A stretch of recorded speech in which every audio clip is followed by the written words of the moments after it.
Welcome to the nodding hour. Find a comfortable position, let your eyes grow heavy, and allow these quiet stories to carry you gently off to sleep.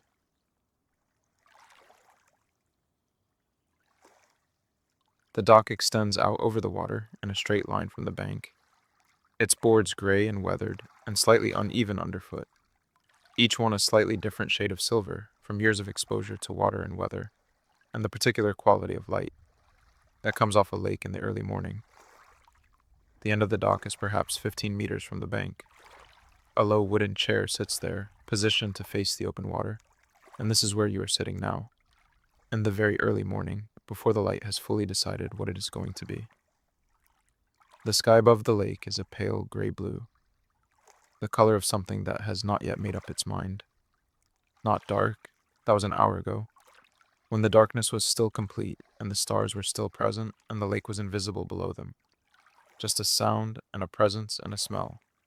Not light either, that will come, but gradually, in the way that light comes to lakes in the morning, which is slowly and from everywhere at once rather than from any single direction, a general brightening that seems to have no source and no moment of beginning, just a slow accumulation of light that at some point becomes undeniable. The lake is perfectly still. This is the first thing and the most important thing about it at this hour. The complete and absolute stillness of the surface, which is not the stillness of ice, but the stillness of water that has had all night to settle and has settled completely. Every ripple from yesterday absorbed and resolved, the surface now a single plane of pewter gray that reflects the pale sky above it with almost perfect fidelity. Almost, because there is a very slight softening at the edges of the reflection, a very slight imprecision, that tells you this is water and not a mirror, that something is alive here, even in its stillness. The mist sits just above the surface of the lake, not thick. You can see through it to the far shore, to the dark line of trees that marks the boundary between the water and the land on the other side, perhaps 200 meters away. But present, drifting in slow and entirely purposeless wisps across the surface, gathering slightly in the hollows where the water is colder, thinning where some imperceptible warmth reaches up from below. The mist moves without any wind to move it, driven by differences in temperature so small they are invisible to everything except the mist itself, which responds to them with a patience and a sensitivity that is very pleasant to watch. The air is cold, not unpleasantly so, cold in the way that early morning air beside a lake is cold, which is clean and sharp and very alive, the kind of cold that makes the lungs feel properly used, that clarifies rather than numbs.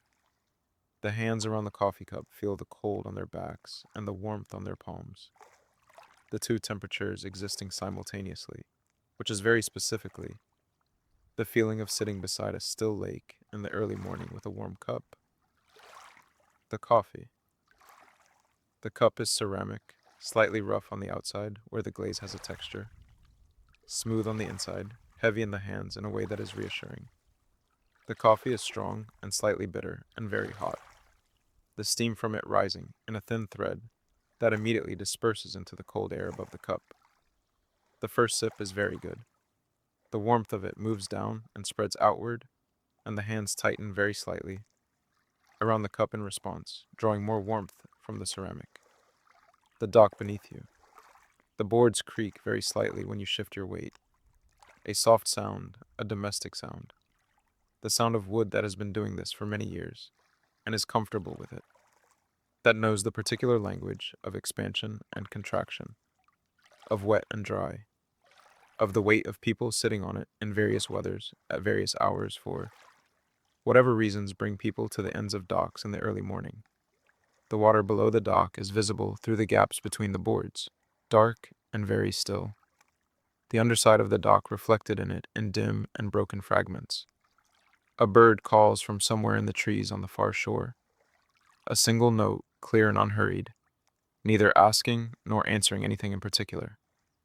Just present in the still air above the lake for a moment, and then gone. Then silence. Then the same bird again, or a different bird, slightly to the left of where the first one was. The same note or a similar one. Then silence again, longer this time. the lake absorbing the sound the way still water absorbs everything, completely, without comment. The mist moves. A wisp of it drifts across the surface in front of the dock, moving from right to left very slowly, trailing behind it a slightly clearer patch of water where it has been. The surface there catching the pale sky more clearly for a moment, before the mist closes back in from the sides. The movement is entirely unhurried. The mist has no destination and no schedule and is not trying to get anywhere, just moving in the way that mist moves when the conditions for moving are present, which they are, which they will continue to be for another hour or so, before the sun, when it comes, burns it off. The trees on the far shore are becoming more distinct as the light increases. Earlier, they were just a dark mass, a general darkness that was slightly darker than the sky above it. The boundary between water and land more felt than seen. Now they are resolving into individual trees, tall pines mostly, their shapes narrow and pointed, some of them leaning very slightly toward the water at the bank's edge, their roots visible above the waterline in places, dark and tangled and very old-looking. Their reflection in the still water is almost perfect. Narrow, dark shapes pointing downward into the lake, their tips lost in the slight softness at the base of the reflection. Nothing is required. The coffee is warm in the hands. The dock is solid beneath the chair. The lake is still and pale and entirely itself at this hour, doing what lakes do in the early morning, which is to be still and misty and very quietly present, receiving the light as it comes without any particular reaction, just accepting it, incorporating it, becoming gradually more visible as the morning advances. The second sip of coffee, still very hot. The bitterness of it, and the warmth of it, and the cold air on the face, and the stillness of the lake, and the occasional call of the bird on the far shore, and the soft sound of the dock settling very slightly under the chair. All of these together make something that is very specifically this morning, and no other. This lake and no other lake, this particular quality of early light and cold air and still water, that will not be repeated exactly. That's only available right now, which is the best reason to be here. The mist drifts, the light increases very slowly. The lake holds its stillness. The bird calls once more from the far shore, and then does not call again for a long time, having said whatever it had to say, having contributed its single note to the general quiet of the morning, and then withdrawn back into the trees. The coffee cools in stages, still good, still worth sipping slowly, each sip slightly less hot than the last, the warmth decreasing gradually in a way that parallels the gradual increase of the light. Two slow progressions happening simultaneously, one cooling and one brightening, both of them entirely at their own pace and entirely indifferent to any urgency. The surface of the lake. Looking directly at it from the end of the dock, the eye is drawn to the reflection rather than the water itself. The pale sky duplicated below. The dark shapes of the far shore trees duplicated below. The whole visible world of the lake's surroundings existing twice, once above and once below. The two versions separated by the surface, that is their meeting point and their boundary and their connection. The upper version is real. The lower version is real. They are the same and different. The lower one slightly softer, slightly more uncertain at its edges, moving very faintly when a wisp of mist crosses the surface and disturbs the reflection's precision for a moment, and then allows it to return. A duck, appearing from somewhere to the right, moving across the surface in the purposeful, unhurried way of ducks, leaving behind it a V-shaped wake that spreads slowly outward and flattens as it spreads, the concentric rings of it reaching the dock, pilings below you with a barely perceptible motion, a tiny rocking of the water against the wood, and then nothing, the surface returning to its stillness. The duck continues on its way to wherever it is going, which is its own business, crossing the open water in front of the dock and disappearing around the curve of the bank, to the left without any particular acknowledgement of the dock or the chair, or the person sitting in it holding a cooling cup of coffee in the early morning. The wake it left behind spreads and flattens and is gone. The surface is still again, as if the duck was never there. as if this surface has always been exactly this still and always will be, which is not true, but which feels true at this hour, in this light, with the mist still present and the birds quiet and the morning still in the process of becoming itself. The dock creaks very slightly beneath you, a single soft sound from somewhere below the chair, the wood settling or shifting in some small way, doing what old wood does when weight is on it and the temperature is changing, which is not much, just this small sound and then quiet again, the dock returning to its patience. Nothing is expected, nothing is required. The morning will continue its slow brightening, whether you watch it or not. The mist will thin at its own pace. The birds will call or not call, according to their own reasons. The lake will remain still until some wind comes, which there is no sign of yet. The surface perfectly undisturbed in every direction, the reflection of the pale sky perfectly present, the morning entirely and completely itself. The coffee is nearly finished. The cup is cool in the hands now rather than warm, the heat having moved into the hands and the air and the morning over the course of the past half hour, leaving only the last mouthful, which is room temperature now, or rather lake temperature, or rather the temperature of this particular morning at this particular hour, which is cool and clean and entirely appropriate. The last mouthful, held for a moment before swallowing, the cup tilted, the final warmth of it, or what remains of warmth, present in the ceramic rather than the liquid, then done. The cup held in the hand still, both hands around it out of habit. The habit of warmth even after the warmth is gone. The light has continued its advance. The sky above the lake is no longer the uncertain gray blue of an hour ago, but something warmer and more committed, the pale of it shading toward a very faint gold above the eastern tree line. A suggestion of the sun's approach that is becoming less a suggestion and more a fact. The trees on the far shore are fully resolved now, individual pines with individual shapes, their reflections in the water sharp and precise, the mist having thinned to almost nothing, just a few wisps in the lowest hollows of the water, the last remnants of the night's cold holding on in the places where the morning's warmth has not yet reached. The surface of the lake in the growing light, different from what it was an hour ago, slightly warmer in color, the pewter gray of the early morning giving way to something lighter and less uniform, the eastern side of the lake catching the approaching sun's light. Before the western side, a difference in brightness, across the surface that is subtle but present, the water no longer one color but several, the reflection of the sky above more complex than it was when the sky was simpler. The dock is very solid beneath the chair. The wood of it warm now, not from any sun, not yet, but from the general warming of the morning, from the air having lost some of its night cold, from the simple passage of time which has brought the temperature up by a few degrees, without anyone noticing the individual increments, just the general result, which is that the cold of an hour ago has become the coolness of now, which is much more comfortable, which is the particular comfort of a morning that has progressed far enough to be pleasant without having progressed far enough to be anything other than morning. The birds are more active now. What was one bird calling occasionally from the far shore has become several birds, their calls overlapping and distinct, coming from various points along both shores.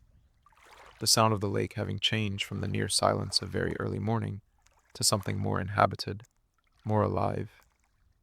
The day having announced itself to the birds, and the birds having responded in their various ways and with their various voices. The mist is almost entirely gone. The last wisp of it drift across the northern end of the lake, very thin now. More transparency than substance, the water below them perfectly visible through them. The mist on its way to being nothing, which it will be within the next few minutes, absorbed by the warming air, dispersed, returned to the general moisture of the atmosphere from which it came last night, and to which it returns every morning as the sun asserts itself. The lake without mist is a different lake from the lake with mist, more direct, more definite, the reflections in it sharper, the far shore more present, the sky above more precisely duplicated in the surface below. Still beautiful, more beautiful, perhaps in its clarity than in its earlier mystery. the two versions of it offering different things. The misty morning offering softness and uncertainty, and a world half revealed.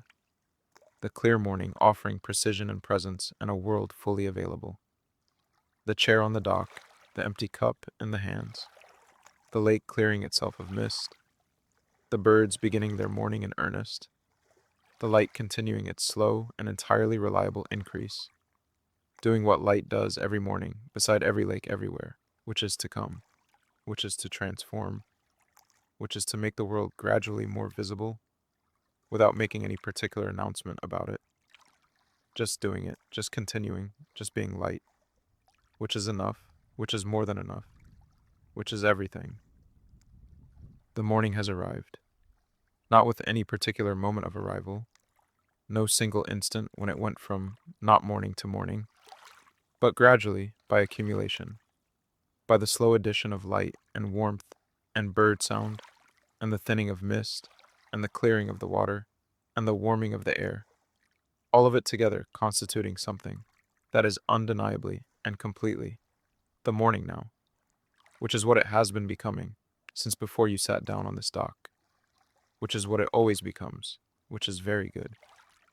The dock beneath you, the lake in front, the morning all around, the cup in the hands, the birds in the trees, the sky above, now pale gold at the eastern edge, pale blue overhead, the whole vault of it brightening very gently, the world below it becoming more fully itself with every passing minute, more defined, more present, more entirely and completely here.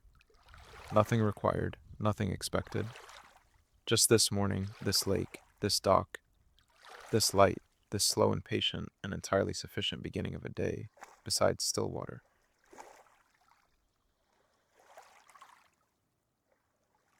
The path that runs along the edge of the lake is narrow and slightly overgrown at its edges. The grass from the bank growing in over the packed earth of the path in places. The path itself damp and soft underfoot from the night's dew, and the general moisture that comes off the water at this hour. It runs from the dock northward along the western shore of the lake, following the curve of the bank as it curves, widening slightly where the bank widens, and narrowing where the trees come close to the water. A path that was made by walking rather than by any deliberate construction, worn into the landscape by whoever has walked beside this lake over however many years. The mist is still present on the water, but beginning to thin. Not quickly, slowly, in the way that mist thins when the morning warms very gradually, not by dissipating all at once, but by becoming slightly less dense in places. The shapes through it slightly more distinct. The far shore visible now, not just as a dark line, but as individual trees with individual forms, though still softened, still slightly uncertain at their edges, still more suggested than fully revealed. The sound of the footsteps on the damp path, a soft compression of earth with each step, slightly different from the sound footsteps make on dry ground, more absorbed, more muffled, the path receiving each step without much comment, just the faint sound of contact and release, a slow and even rhythm moving northward along the lake's edge. The lake to the right, visible between the trees and the shrubs that line the bank in places, always present even when not visible, its smell and its particular quality of stillness filling the air, even where the bank vegetation is thick enough to block the sight of the water. The smell of the lake in the morning is very specific, clean and slightly green, and slightly cold, the smell of deep still water, and the plants that grow in it, and the particular quality of the air that sits over it at this hour, which carries the night's cold and the morning's first faint warmth in equal and perfectly balanced measure. A fallen tree across the path. Not recent, the bark is mostly gone, and the wood beneath it has softened with years of weather to something that is more gray than brown. The grain of it still visible, but softened. The texture of it slightly spongy where the finger presses. Stepping over it carefully, one hand on the trunk for balance. The wood giving very slightly under the hand. A slight compression that is entirely without drama. Then past it, and the path continues. Slightly wider here, where the fallen tree has let more light reach the ground, and the path has spread into the extra space. The light is changing. Still not sunlight. The sun is not yet visible above the tree line on the eastern shore. Its position somewhere below the horizon still, its approach announced only by the general brightening of the sky above the far trees. A pale and slightly warm glow that is lighter than the sky to the north and south. That marks the direction of the coming day, without yet delivering it. The lake reflects this brightening, the water slightly warmer in color on its eastern side, where the coming sun's light reaches it first, slightly cooler on the western side, where the shadow of the trees still lies across the water. A heron, standing at the water's edge, perhaps 30 meters ahead, at a place where the bank curves slightly and a shallow area of water is visible. The lake bottom visible through the clear water there. Pale sand and small stones, a dark patch of weed. The heron stands in the shallows at the very edge of the weed, absolutely motionless, one leg raised very slightly, its long neck in its characteristic S-curve, its eyes fixed on the water below with a concentration that is total and entirely unhurried. It has not moved since you first saw it, and does not move as you approach slowly, your footsteps soft on the damp path, though it is certainly aware of you. Nothing stands that still, without being aware of everything around it. Stopping, standing very still on the path, watching the heron watch the water. The lake very quiet around this small, still point of attention. The mist drifting across the surface behind the heron. The pale sky above reflected in the water around its legs. The heron's legs dark and thin in the pale reflection. Nothing moves. The heron does not move. You do not move. The lake moves only in its mist, which continues its slow and purposeless drifting regardless. Then the heron moves, not toward the water, but upward, unfolding its wings in a single slow and powerful movement, lifting from the shallows with 3 deep wing beats that send concentric rings spreading outward across the still surface of the shallows. And then it is gone over the tree line, its shape diminishing rapidly until it is gone, and the rings it made in the water spread and flatten and are absorbed back into the stillness of the lake, and the surface is as it was, as if the heron was never there, as if that motionless gray figure at the water's edge was something the morning imagined and then let go. The rings from the heron's departure continue to spread very slowly outward, reaching the bank, meeting the grass at the water's edge, and dissolving there, the last of them barely visible, and then nothing. The water still, the shallows clear and pale. The weed dark below the surface, the lake entirely undisturbed. Walking on. The path curving with the bank. The lake appearing and disappearing through the vegetation. The footsteps soft and even on the damp earth. The mist continuing to thin as the morning advances. The far shore becoming clearer. The individual trees more distinct. Their reflections in the water more precise. The light continuing its slow accumulation. The pale sky above the eastern tree line becoming slightly warmer, slightly more golden in its quality without yet being gold.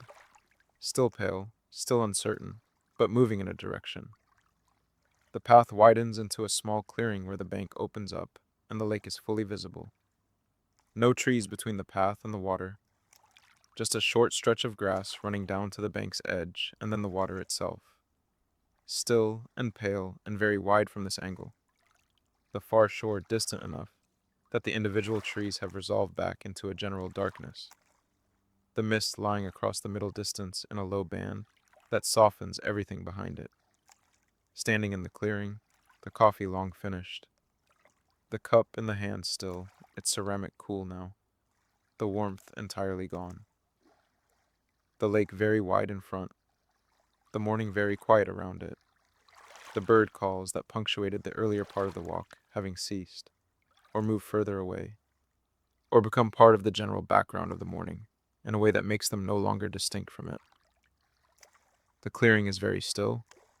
The grass is wet with dew, each blade holding its small drop of water that catches the pale morning light in a brief and modest gleam. The bank at the clearing's edge is undercut slightly by the water. The roots of the grass visible above the waterline, dark and fine and tangled. The earth behind them, dark with moisture. The water at the bank's edge is very clear and very shallow. The bottom visible, pale sand, a few small stones, the shadow of the bank above falling across it in a dark stripe. The stillness of the clearing, of the lake beyond it, of the morning that has advanced to the point where the mist is almost gone and the light is almost sufficient, and the birds have made their various announcements, and the day is almost entirely itself. Just not quite, still holding something in reserve. Still a few minutes or a few degrees of warmth away from being completely and undeniably the morning in its fullest sense. Standing in the clearing with the empty cup and the still lake and the thinning mist and the pale sky and the wet grass and the dew on everything and the particular quality of air that belongs to a lakeside clearing in the early morning, cool and clean and slightly green and very alive. And there is nothing required here, nothing that needs doing, just this standing and this looking and this breathing and this being present at the edge of a still lake on a quiet morning when the mist is leaving and the light is coming, and everything is slowly and entirely and completely becoming the day. The cup goes into the coat pocket, both hands free now, slightly cold without the cup to hold, the fingers finding each other and resting, the hands settling into their own warmth.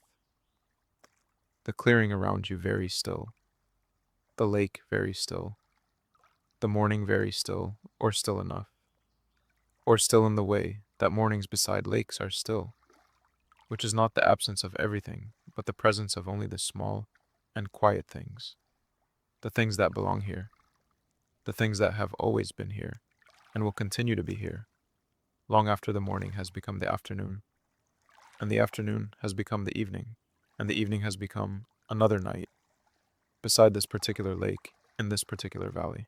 Walking back, the path southward along the bank, retracing the steps of the earlier walk. The same path in the same direction, but different now, for the light having advanced, and the mist having thinned, and the morning being further along than it was. The fallen tree again, stepping over it in the same way, hand on the same section of softened bark, the wood giving the same very slight give under the hand, then past it and the path continuing. The lake to the left now instead of the right, the same water from the other direction. The path back is shorter than the path out. This is always true of return journeys beside lakes, the outward walk extending through the anticipation of what is ahead, the return walk contracted by the familiarity of what has already been seen, the same trees and the same bank curves and the same occasional glimpse of water through the vegetation, all slightly less surprising, slightly more expected, slightly shorter for being known. The dock visible ahead through the trees. The same 30 seconds of dock extending over the water. The chair at the end of it empty now. The cup gone from the dock's edge where it sat for a while earlier this morning. The dock boards gray and weathered in the morning light. Slightly more distinct now than they were in the early morning. The grain of them visible. The gaps between them showing the dark water below. Walking to the end of the dock. The boards creaking in the familiar places. The dock receiving the weight with the same soft sounds it always makes. The chair, sitting in it again, or not sitting, standing at the end of the dock instead. The hands in the pockets of the coat, looking out over the lake from this slightly elevated position. The water spread in every direction, the mist entirely gone now. The surface clear and bright and very still. The morning fully arrived. No question about it now. This is morning. Undeniable and complete. The light sufficient and warm at its edges. The sky above fully blue, rather than the pale gray blue of an hour ago. The trees on the far shore, lit on their upper branches where the sun has reached them, their lower branches still in shadow. The reflection of this in the lake showing the same upper brightness and lower shadow duplicated below. The birds active and various. The air warm enough to have lost its earlier sharpness, still cool but comfortably so. The cold of the night entirely gone. The lake in full morning light, different from the lake of the early morning in almost every way that can be seen. Brighter, clearer, more definite. The colors warmer, the reflections sharper. The mist absent, the surface entirely open to the sky above it. The same lake, the same water, entirely different, which is what mornings do to lakes, and what lakes do to mornings, and what the light does to everything it reaches, which is to change it while keeping it exactly itself, standing at the end of the dock for a long time, the hands in the pockets, the lake very wide and very still in the full morning light, the birds doing their morning things in the trees on both shores, the water below the dock dark and clear, the bottom just visible in the shallows near the bank, the deeper water opaque and dark and very deep, nothing required, nowhere to be. The morning entirely arrived and entirely available and entirely sufficient in every direction. The dock solid beneath the feet, the chair behind you, the cabin at the north end of the lake just visible through the trees, its roof catching the morning light, a thin thread of smoke from its chimney indicating that the stove inside is doing its slow and patient work. The lake holds the morning the way still water always holds the morning, completely, without preference, accepting everything the light offers, and reflecting it back without alteration. The sky above and the sky below equally present, equally real. The surface between them the thinnest possible boundary between two versions of the same thing. The morning continues, as it will, as it always does beside this lake and every other lake, brightening and warming and progressing at its own unhurried pace toward whatever the day will bring, which is its own business, which will be dealt with when it arrives, which is not now. Now is this dock and this lake and this morning, and this stillness and this very quiet and very sufficient now.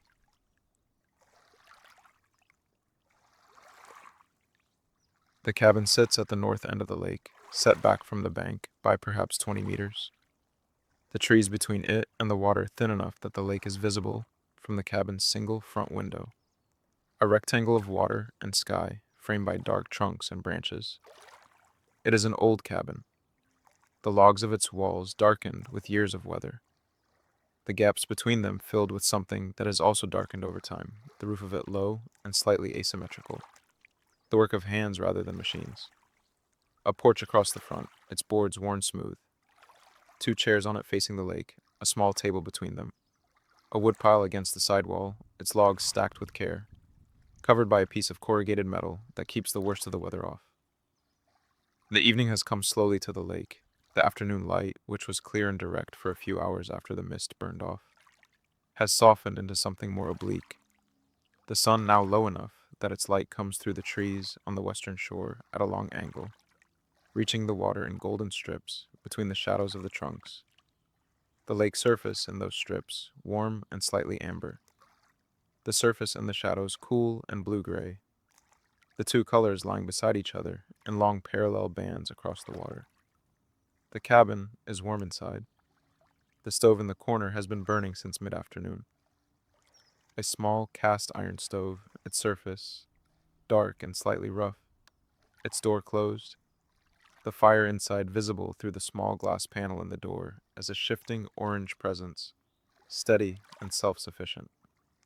The warmth from it fills the single room of the cabin completely, and without effort, the room being small enough that the stove is adequate to it without strain, the heat reaching every corner, the wooden walls having absorbed it and now radiating it back. The air in the cabin, warm and slightly dry, and smelling of wood smoke and the particular smell of an old wooden building that has been warmed many times. The room, a bed against the far wall, its cover dark green and slightly rough. A wool blanket folded at the foot of it. A table in the center with two chairs, one on each side, both worn smooth at their edges. A shelf along one wall with a small collection of things. A few books, a lamp. A tin box, a pair of binoculars in a worn leather case. A ceramic mug with a handle that has been repaired at some point, with something that is held perfectly. A window on each of the three walls that have windows. The front window facing the lake. A side window facing the trees. A small window above the stove facing the woodpile. All of them showing different versions of the same evening. The same low golden light at different angles. The chair beside the front window. The lake visible through the glass. the long golden strips and cool gray shadows of the late afternoon. The far shore dark against the still bright sky. The mist entirely gone now, burned off by the morning sun. The water clear and direct, and very still in the absence of any wind. A different lake from the morning's lake, warmer in color and more defined in its details. The reflections in it sharper. The far shore trees individual and precise in their reflection, their shapes doubled in the water below them. A book open on the lap, not being read, or not exactly being read. The eyes moving over the page without following the words with any particular attention. The story going in at some level below the level of conscious engagement. The book present and held, and its pages being turned at intervals, but the reading itself more like the company of text than the consumption of it, more like having something familiar in the hands than pursuing something new in the mind. The stove ticks, a small sound, regular and soft, the metal of it expanding very slightly as the fire within maintains its heat. The sound of something doing its work steadily and without complaint. The fire through the glass panel in the door shifts and moves, the flames visible as orange shapes behind the glass, moving in the way that flames always move, which is without pattern and without repetition, always the same essential thing and always different in its particulars. The light through the front window is changing. The golden strips across the lake are narrowing as the sun drops further, the shadows between them widening, the warmth of the light cooling very slightly at its edges. In another hour, the sun will be below the western tree line, and the lake will go entirely to the cool gray blue of dusk, which is its own kind of beautiful, different from the morning's pewter, and different from the afternoon's gold. The third version of the lake in a single day, each one entirely its own. The birds have quieted. The afternoon's various calls, the occasional splash from the water, the movement through the branches above the cabin, have settled as the evening advances, the forest finding its way toward the particular quiet of nightfall, which comes to forests earlier than it comes to open country. The trees gathering the darkness in before the sky above them has fully committed to it. The book closes, not finished, just finished for now, the reading having come to its natural stopping point, without any particular scene or chapter ending marking it. Just the sense that enough has been read for this evening, that the lake and the stove and the last of the light are sufficient, and the book is not needed. It goes on the table beside the chair, face down to mark the page, its cover warm from being held. The lake in the front window, the strips of gold now very narrow, just a few remaining, the rest of the water in shadow, the far shore trees dark against a sky that is still light above them, but deepening towards something warmer and more orange near the horizon, where the sun is descending behind the trees. The reflection of the sky in the water is the most vivid thing visible, the sky's color concentrated and sharpened in the still surface, more present in the reflection than in the sky itself. The stove gives its warmth steadily. The room is very warm, the chair is very comfortable. The evening is advancing toward its own particular quiet, different from the morning's quiet and different from the afternoon's.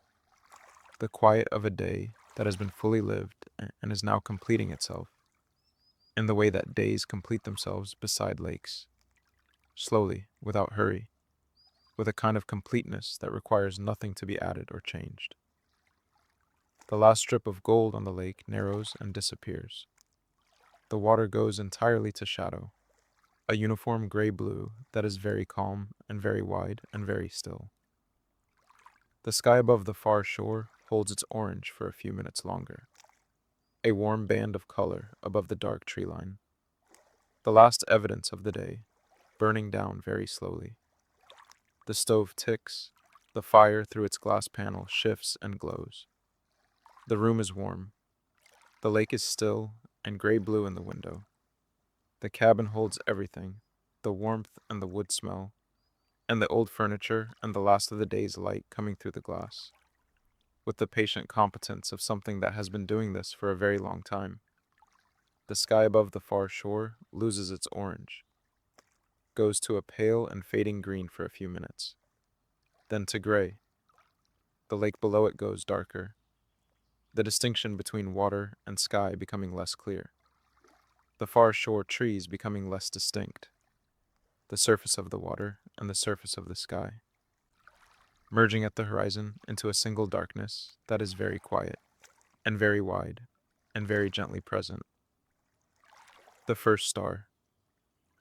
Just one, above the far shore, the brightest one, present before the sky is fully dark, before it is quite ready for stars, just the one most insistent point of light, appearing in the pale upper sky and staying there, steady, while the sky around it continues its slow darkening, toward the full dark of a clear night, beside a still lake at the end of a long and quiet day. The stove, the warmth, the room, the lake in the window going darker by degrees, the star above the far shore, then two, then several, the sky delivering them slowly as it darkens, each one appearing without announcement, just there suddenly where it was not before, adding itself to the sky's growing inventory of light. The chair holds you. The cabin holds the chair. The trees hold the cabin. The lake holds the reflection of the sky holds its stars, and the evening holds everything gently, in its slow and darkening way. And the day is done, and the lake is still, and the cabin is warm, and the stove ticks its soft tick in the warm and quiet room, and there is nothing left to do, and nowhere left to go. The stars are coming out above the still lake one by one, and the night is beginning in the most patient and unhurried and entirely sufficient way, which is the only way it ever begins beside this lake, which is the only way that is needed, which is enough, which is more than enough, which is everything that a night beside a still lake has ever needed to be. The lamp on the shelf, reaching for it without getting up from the chair. It is close enough, the cabin small enough, and switching it on, its warm circle immediately present in the room that has been getting darker as the lake outside darkened, the lamp restoring the interior of the cabin to something visible and warm and self-contained. The window now showing only darkness outside and the faint reflection of the lamp itself in the glass. The lake invisible behind the reflection, present as darkness and as the knowledge of its presence rather than as anything visible. The stove, still going, the fire within having maintained itself through the afternoon and evening, with the logs added at intervals. The warmth in the room, a product of hours of steady burning that has made the walls and the floor and the furniture all contributors to the room's temperature, all of them radiating back what they have absorbed. The stove itself just the origin of a warmth that is now distributed throughout everything in the room. The cabin, at night, the lamp on, the stove going, the lake invisible outside the window, but present in the darkness beyond the glass. In the sound of it, or the sound of its absence, the particular silence that open water makes when it is still and dark. A silence that is slightly different from the silence of land, that carries a quality of depth and extent that the silence of rooms does not quite have. The cabin holding its warmth against the night outside, which is cold now, properly cold. The temperature having dropped with the sun and continuing to drop. The night air over the lake cold and clear and full of stars that are not visible from inside the lamplit cabin, but that are present above the roof, above the trees, above the water, doing what stars do over still lakes on clear nights, which is to be there, to be steady, to be very far away and very indifferent and very beautiful. The wool blanket from the foot of the bed, taken and spread across the lap in the chair. The weight of it immediate and comforting.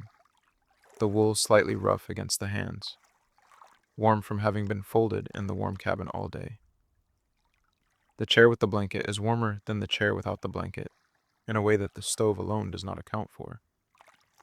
Something about the contact, about the warmth being right there, against the body, rather than distributed through the air of the room.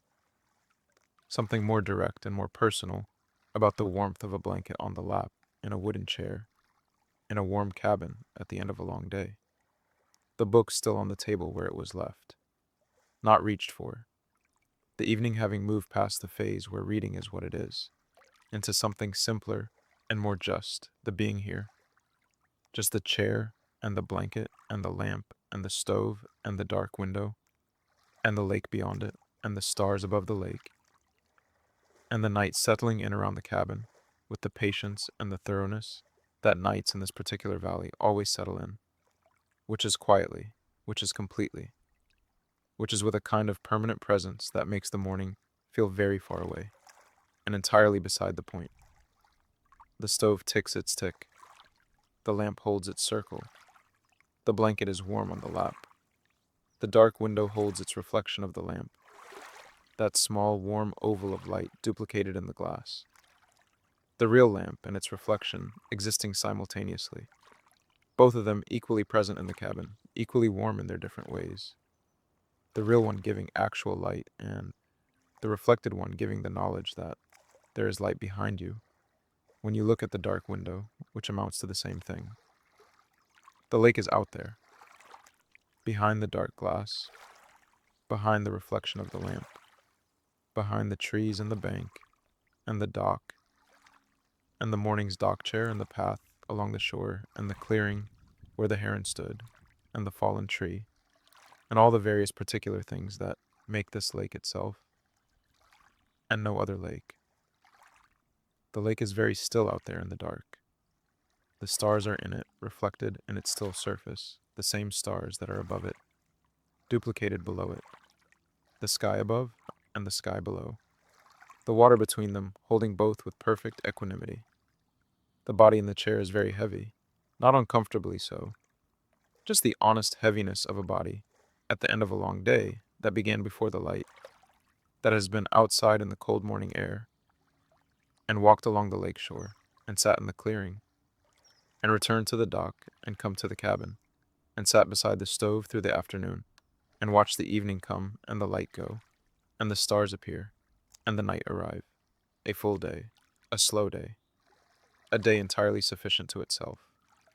The blanket, the chair, the lamp, the stove, the dark window with its reflection, the lake beyond the window, dark and still, and full of stars, the cabin warm around everything, the walls and the floor and the furniture all contributing their stored warmth to the room, the stove adding to it steadily, the night outside held at bay by the simple and reliable means that old cabins have always used to hold nights at bay, which is walls and warmth, and a fire which is sufficient, which has always been sufficient.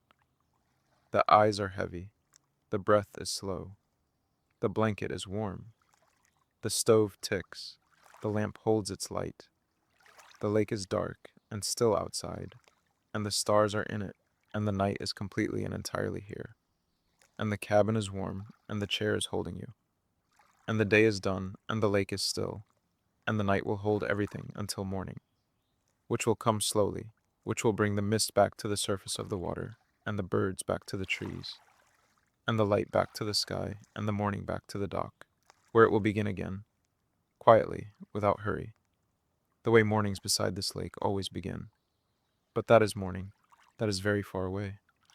That is not this warm and quiet and lamplit and stove-warmed and blanket-covered, and entirely sufficient now. The stove ticks, the lake is still, the night holds everything, and there is nothing left to do, and nowhere left to be, and the eyes close, and the breath slows, and the cabin is warm, and the blanket is warm, and the dark outside is full of stars reflected in the still water of the lake, and everything is at rest, and everything is still, and everything is exactly, and completely, and peacefully enough. That's all for tonight at the Nodding Hour. If these stories helped you rest, subscribe so you never miss a new one. Sleep well. We'll see you next time.